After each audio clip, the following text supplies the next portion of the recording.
ములుగు జిల్లా తడ్వాయి మండలం కాల్వపల్లిలో మావోయిస్ట్ అగ్రనేత బడే చొక్కారావు కోసం తల్లి బతుకమ్మ ఎదురు చూస్తున్నారు. 28 ఏళ్ల అజ్ఞాతం తర్వాత తన కొడుకు తిరిగి వస్తున్నారని తెలిసి ఆనందం వ్యక్తం చేస్తున్నారు.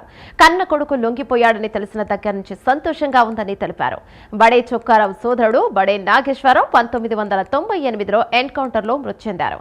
దాంతో బడే చొక్కారావు 1999లో మావోయిస్టు పార్టీలో చేరారు. అక్కడి నుంచి అంచెలంచెలుగా ఎదుగుతూ వచ్చారు. ప్రస్తుతం తెలంగాణ కార్యదర్శిగా ఉన్నారు.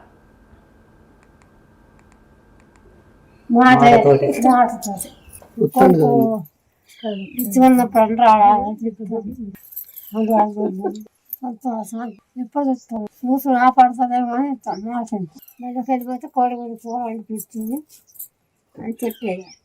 ఇంటికి వచ్చిన కూడా ఆశలు కూడా నేను అలా మసాలా కూడా సమ్మక్క సారక్క పోయాటం పెడుతుంది.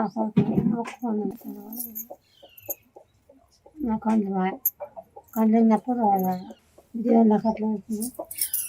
నాకు నమ్మకాలు మొక్కలైతే మొక్కే సమ్మక్క తల్లికి నా కొడుకు దిగిపోయి ఇంటికి రావాలి.